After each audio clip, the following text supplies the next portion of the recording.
Tu seras là, tu seras là, tu seras là, tu seras là, tu seras là. C'est quoi?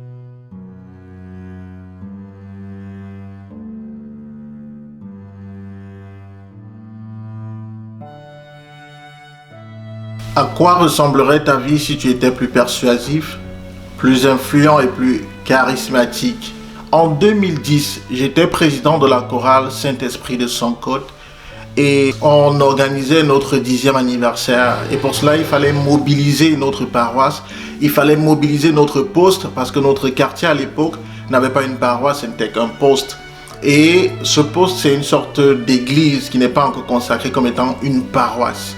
Une paroisse peut avoir plusieurs postes. Donc à Saint-Côte, on était un poste de la paroisse. Il fallait communiquer à Saint-Côte et aller communiquer à leur baba au niveau de la paroisse. En tant que président, il fallait que moi-même je prenne les devants, que je communique pour mobiliser les paroissiens. Et donc on a communiqué au poste, tout s'est bien passé. Et quand on est arrivé à la paroisse, elle était beaucoup plus grande. Je pense que la paroisse faisait au moins 700 personnes à cette époque-là. Et j'ai communiqué. Quand j'ai fini de communiquer ce jour-là, pour inviter les mamans à nous rejoindre, pour inviter les papas à nous rejoindre, pour inviter les jeunes à venir participer à cette grande célébration de 10e anniversaire, je suis sorti et beaucoup de parents sont venus me voir et me disaient: mon fils, je serai là. Vraiment, tu as bien parlé, hein?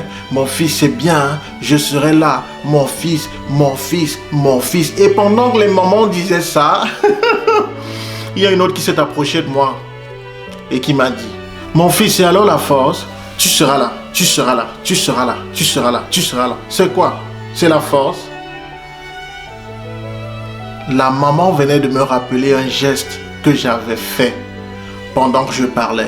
Alors que j'invitais les gens à être présents et je déclarais que ces personnes viendraient. C'était des personnes qui étaient situées en général devant moi, sur la première ligne. Sauf que cette maman était vêtue de jaune fluo. Et je l'aurais remarqué si elle avait été en face de moi. Donc je suppose qu'elle était relativement éloignée. Mais elle a vu mon geste. Voilà comment le message que je voulais passer a été dilué dans un geste. Voilà comment l'invitation que j'ai donnée a été diluée dans un geste. Voilà comment plusieurs de nos présentations sont souvent diluées par un geste que nous commettons par inadvertance ou par ignorance. Ce geste est le geste qui peut complètement foirer votre communication. Voyez-vous, en matière de prise de parole en public, pointer le doigt sur votre audience peut être interprété comme étant de l'agression, du blâme ou de l'accusation. Et ceci peut se comprendre parce qu'on a grandi dans un univers culturel où, en général, lorsqu'on voulait nous blâmer ou nous accuser, on pointait le doigt et on disait: c'est toi. Donc naturellement, l'être humain qui est en face de vous, par ce biais cognitif-là, peut interpréter votre geste comme étant ce blâme. Cette maman qui était sortie de nulle part, au milieu de la foule, qui m'appréciait et qui disait merci pour la communication en promettant d'être là, elle avait été gênée. Et je suis sûr qu'elle n'était pas la seule. Je suis sûr qu'il y a d'autres femmes qui, elles aussi, n'ont pas apprécié. Je suis sûr qu'il y a d'autres hommes qui n'ont pas apprécié. Je suis sûr qu'il y a d'autres jeunes qui n'ont pas apprécié ce geste. À défaut de pointer le doigt, je vous suggère humblement de faire ceci, de faire cela. Si je dis tu seras là, tu seras là, tu seras là, c'est beaucoup moins agressif que ça. Il vaut mieux présenter la main comme ça. Voilà, j'espère que cette petite technique vous aidera à améliorer vos présentations et à ne pas faire la même erreur que j'ai faite lorsque j'annonçais le 10e anniversaire de notre chorale.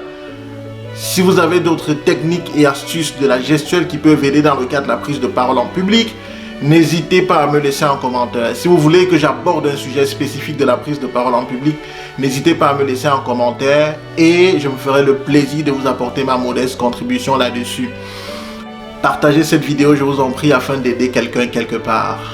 Si tu veux augmenter ta capacité persuasive, accroître ton niveau d'influence et manifester ton charisme, contacte-moi.